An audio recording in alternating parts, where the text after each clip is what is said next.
दोस्तों, एक लड़का अपनी भाभी के साथ एक शादी समारोह में गया हुआ था। जब उस शादी समारोह में पहुंचता है तो उस लड़के की नज़र एक खूबसूरत लड़की के ऊपर पड़ जाती है। वो लड़का उस लड़की को देखकर उसका दीवाना हो जाता है। वो लड़की जिधर भी जाए वो लड़का उधर ही जाता था और देखता ही रहता था। लेकिन जब उस लड़की की नज़र इस लड़के के ऊपर पड़ती है तो लड़की हंसकर इसके ऊपर देखने लगती है। लड़का और लड़की एक दूसरे को पसंद कर चुके थे। इन दोनों का पहली नज़र का पहला प्यार हो चुका था। अब लड़के को जैसे कंट्रोल नहीं हो रहा था। वो लड़का यही सोच रहा था, काश ये लड़की मेरी ज़िंदगी में आ जाए, मेरी इसके साथ शादी हो जाए तो मेरी किस्मत ही चमक जाएगी।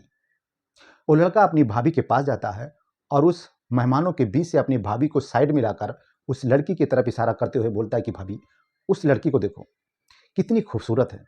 अगर उसके साथ मेरी शादी हो जाए तो मेरी तो ज़िंदगी बन जाएगी। भाभी अपने देवर की तरफ प्यार से देखते हुए हंसते हुए बोलती हैं, क्या बात है देवर जी, वो लड़की तो सच में बहुत ज़्यादा खूबसूरत है। तुम चाहते हो कि तुम्हारी शादी उससे हो जाए तो मैं अभी जाकर उस लड़की से बात करती हूँ। भाभी उस लड़की की तरफ जाकर उस लड़की से पूछती हैं कि अगर मेरे देवर को तुम पसंद करती हो तो मैं अपने देवर की बारात तुम्हारे घर पे लाना चाहती हूँ और तुम्हारे पापा से मैं इस रिश्ते की बात भी करूँगी। वो लड़की जब शादी की बात सुनती है तो भाभी के सामने शर्मा कर वहाँ से चली जाती है।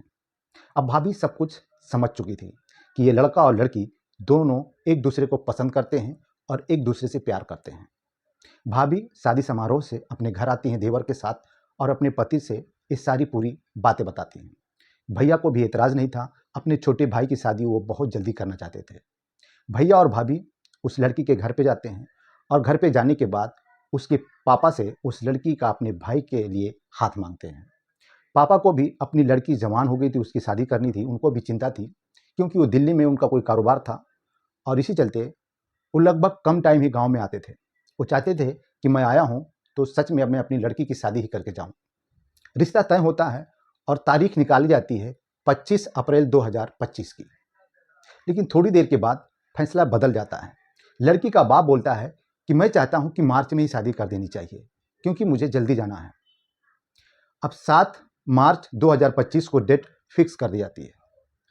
7 मार्च 2025 को लड़के वाले बारात लेकर उस लड़की के घर पे पहुंचते हैं। लड़का, जिसका नाम प्रदीप है, वो अपनी शादी को लेकर बहुत ज़्यादा खुश था क्योंकि उसको उसकी मनपसंद की लड़की मिलने वाली थी और उधर लड़की की भी खुशियों का ठिकाना नहीं था क्योंकि इन दोनों ने एक दूसरे को पसंद किया था और पसंदीदा मोहब्बत सच में बहुत अच्छी होती है। जब एक दूसरे को जान पहचान हो गई हो, एक दूसरे को पसंद करते हैं, ऐसी शादी बहुत कम ही होती है। लड़का घोड़ी से उतर उतर कर बारातियों के साथ डांस करता था। इतनी खुशी देखकर लोग उसको पागल भी बोलते थे, लेकिन लड़के को कोई फर्क नहीं पड़ता था। वो धूमधाम गाजे बाजे के साथ उस लड़की के घर पे बारात लेकर जाता है और बारात की सेवा सत्कार भी बहुत अच्छे से उस लड़की के घर वालों ने किया। शादी बहुत ही अच्छे से बीत जाती है। सारे रस्म रिवाज बहुत ही सावधानी पूर्वक निभाए जाते हैं। रात गुजरती है। 8 मार्च 2025 को बारात और वो लड़की वहाँ से विदा कर दी जाती है।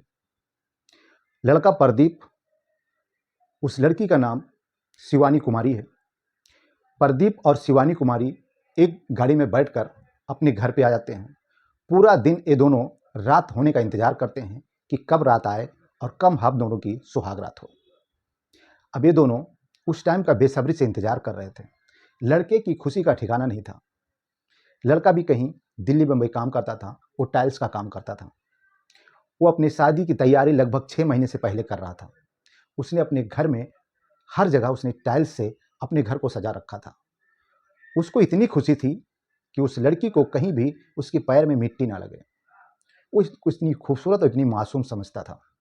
लेकिन रात का 11 बजता है, घर के सारे मेहमान सो जाते हैं। लड़का सुहाग रात मनाने के लिए उस लड़की के कमरे में जाता है और सब कुछ बहुत ही नॉर्मल था। लेकिन सुबह जो होता है उसको सुनकर पूरे परिवार के पैरों के नीचे से ज़मीन खिसक जाती है। दोस्तों, वो लड़की और उस लड़के के साथ सुहाग रात में ऐसा क्या हो गया था जिसको आज सोशल मीडिया हो, प्रिंट मीडिया हो या न्यूज़ चैनल हो, सबसे ऊपर उसकी हेडलाइन चलाई जा रही है। आखिर ऐसा वो क्या हुआ था उस लड़के के साथ? तो आइए कहानी में पूरी तरीके से बताते हैं। आदाब, नमस्कार, सत श्री अकाल। मैं हूं समीर अख्तर। आज की जो सच्ची घटना मैं आप लोगों को सुनाने जा रहा हूं वो यूपी के अयोध्या जिले से है। अयोध्या जिले के कैंट थाना क्षेत्र के अंदर शहादतगंज के मुराना टोला में एक प्रदीप नाम का व्यक्ति, जिसकी उम्र 25 से 26 साल रही होगी, वो अपने भैया भाभी के साथ बहुत ही खुशहाल जिंदगी जीता है। उधर शिवानी कुमारी, जो अपने बाप के साथ बहुत ही खुशहाल जिंदगी जी रही है, वो अपने घर की सबसे बड़ी है, बहुत ही समझदार लड़की है। शिवानी कुमारी और प्रदीप एक शादी समारोह में एक दूसरे को देखते हैं, पसंद करते हैं। इन दोनों का प्यार हो जाता है, रिश्ते की डोर भाभी जोड़ती हैं और ये कहानी वहाँ से बन निकलती है। शादी की तारीख निकाली जाती है 25 अप्रैल 2025 को, लेकिन कुछ कारणों की वजह से शादी 7 मार्च को ही फिक्स कर दी जाती है। और 7 मार्च को प्रदीप अपनी धूमधाम से बारात लेकर शिवानी कुमारी के घर पे पहुंचता है। वहाँ पे बारात का बहुत ही अच्छे से स्वागत किया जाता है। बहुत कुछ नॉर्मल था, सब कुछ एकदम परफेक्ट चल रहा था। प्रदीप अपने भाई दीपक के साथ बारात को ले जाकर बहुत ही ज़्यादा खुश था। वो घोड़ी से उतर उतर कर दोस्तों के बीच में डांस कर रहा था। लोग उसको देखकर हंसते थे और उसको पागल बोलते थे। प्रदीप अपनी दुल्हन शिवानी कुमारी को पाकर उसकी खुशियां आसमान पे थी, लेकिन उसकी खुशियों का जनाजा तब निकलता है जब शिवानी कुमारी उसके घर में दुल्हन बनकर आती है। रात आती है सुहाग रात की। जब प्रदीप अपनी दुल्हन के कमरे में जाता है तो न जाने उसके दिमाग में कौन सा कीड़ा घुस जाता है। वह अपने मोबाइल से अपने मोबाइल पे, अपनी एक दूसरी मोबाइल से उसने अपने ही मोबाइल पे एक ऐसा मैसेज भेजा कि उस मैसेज को देखने के बाद प्रदीप और शिवानी कुमारी की सुहाग रात माता में बदल जाती है। प्रदीप मस्ती में कर रहा था कि जानबूझकर कर रहा था ये तो पता नहीं, लेकिन जब प्रदीप अपनी दुल्हन शिवानी कुमारी के कमरे में जाता है तो जाने के बाद थोड़ी सी बात करने के बाद वो अपनी मोबाइल का एक मैसेज शिवानी कुमारी को दिखाता है और बोलता है कि तुम्हारी पुरानी ज़िंदगी में क्या क्या चल रहा है वो हमको सब पता है। ये कौन है ये लड़का जिसने मुझे तुम्हारे बारे में सारी जानकारी सेंड कर दी है? आखिर कौन है वो तुम्हारा? इतनी बात होने के बाद शिवानी कुमारी और प्रदीप एक दूसरे से बातें करते हैं, लड़ते हैं, झगड़ते हैं। सुहाग रात की रात को इन लोगों ने एकदम तमाशा बना दिया। कहा यह भी जाता है कि ये लोग रात के 3 बजे तक जागते हैं। लेकिन सुबह होती है। सुबह उसका बड़ा भाई दीपक, क्योंकि रिसेप्शन था, बारात आई थी, घर में मेहमान आने वाले थे, सारी तैयारियां बहुत ही जोर शोर से हो रही थी। दीपक अपने भाई प्रदीप के दरवाजे पर आता है और उसके दरवाजे को खड़खड़ाता है और बोलता है कि प्रदीप जल्दी से उठ जा, सब्जी लेने जाना है मंडी।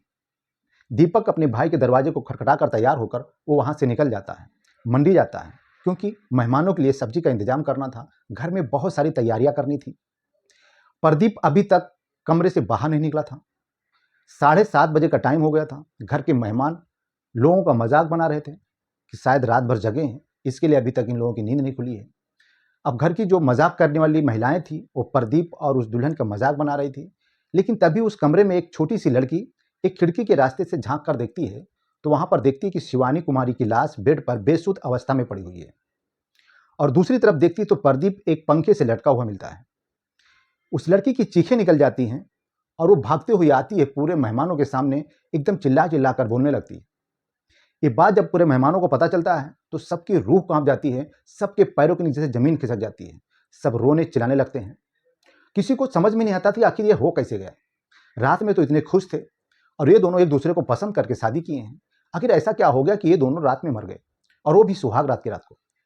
जब ये बात पूरे गांव में फैलती है, पुलिस को खबर की जाती है, पुलिस आती है मौके वारदात पे, लाश को बाहर निकालकर उसका पंचनामा करके पोस्टमार्टम के लिए भेज दिया जाता है। अब उधर घर वाले उसके बड़े भाई दीपक को फोन लगाते हैं, 7:30 बजे का टाइम हो गया है। और जब ये खबर दीपक मंडी में पाता है तो वहां से भागता है, भाग कर आता है तो देखता है उसका भाई और उसकी बहू एकदम मर चुके हैं। ये लोग उसको उठाकर कहीं ले जाने की कोशिश करते हैं, तब तक लोगों का कहना है कि ये दोनों मर चुके हैं। अब दोस्तों, गांव वालों में आतंक एकदम कोहराम मच जाता है। लोग सोचने पे मजबूर हो जाते हैं कि जिस लड़का और लड़की की मोहब्बत इतनी परवान चढ़ चुकी थी, ये दोनों एक दूसरे को इतना पसंद करते थे, फिर ऐसी घटना कैसे घट जाती है। जब पोस्टमार्टम की रिपोर्ट आती है तो उसमें खुलासा होता है कि लड़की का गला दबाकर मर्डर किया गया है और लड़के ने खुदकुशी की है। ये बातें किसी को हजम नहीं हो रही थी। अब उन दोनों को शव का पोस्टमार्टम करने के बाद बॉडी को घर वालों को सौंप दिया जाता है। प्रदीप के बड़े भाई ने एक चिता पर शिवानी कुमारी और प्रदीप को आग देता है, दाह संस्कार करता है। और पुलिस अपना काम कर चुकी थी। इस कहानी की छानबीन करने के लिए पुलिस बहुत ही जद्दोजहद करती थी, लेकिन उसको ऐसा कोई सुराग नहीं मिलता कि जिससे इस घटनाक्रम का कुछ और एंगल देखा जाए। लेकिन थोड़ी देर के बाद उसको एक मोबाइल में एक मैसेज दिखाई देता है जो प्रदीप का था। उसी से ये पता चल जाता है कि पहले प्रदीप ने शिवानी कुमारी का गला घोंटकर उसका मर्डर किया, और इसको जब अपने कर्म का पश्चाताप हुआ तो इसने अपनी खुदकुशी कर ली। दोस्तों, घर वालों का रो रो कर बुरा हाल है। लड़की के घर वाले, लड़के के घर वाले, दोनों को पता नहीं कि इन दोनों के बीच में ऐसा क्या हुआ। इन्होंने सुहाग रात की रात को अपनी जीवन लीला समाप्त कर ली। दोस्तों, ऐसी कहानियाँ हमारे समाज में हमारे दिलों को झकझोर देती हैं। इस छोटी छोटी बातों से लेकर ऐसे इतने मोहब्बत भरे रिश्ते को ख़त्म करने का अंजाम लोग कैसे सोच लेते हैं। जब एक दूसरे को देखते हैं तो इतनी मोहब्बत करते हैं, और एक मैसेज 2 जिंदगियां बर्बाद कर देता है। ये कहानी कहीं ना कहीं हमारे समाज में कलंक है। ये मोबाइल, ये सोशल मीडिया हमारी ज़िंदगी में जब से आया है तब से ना जाने कितनी ज़िंदगियां बर्बाद कर चुकी थी। बताया ये भी जाता है कि उस लड़की का कोई कसूर नहीं था। कसूर था तो सिर्फ दूल्हे प्रदीप का। ना जाने इसके दिमाग में ऐसा क्या सूझ गया जो अपने ही मोबाइल से, अपने मोबाइल पे मैसेज करने के बाद अपनी दुल्हन को ब्लैकमेल करने की, वो भी सुहागरात के दिन। क्या मिला? दोनों जिंदगियां समाप्त हो चुकी हैं। लड़की वाले और लड़के वालों का बुरा देख रो रो कर बुरा हाल है। दोस्तों, ये कहानी सुनाने का उद्देश्य किसी को परेशान करना नहीं है, किसी को हैरान करना नहीं है।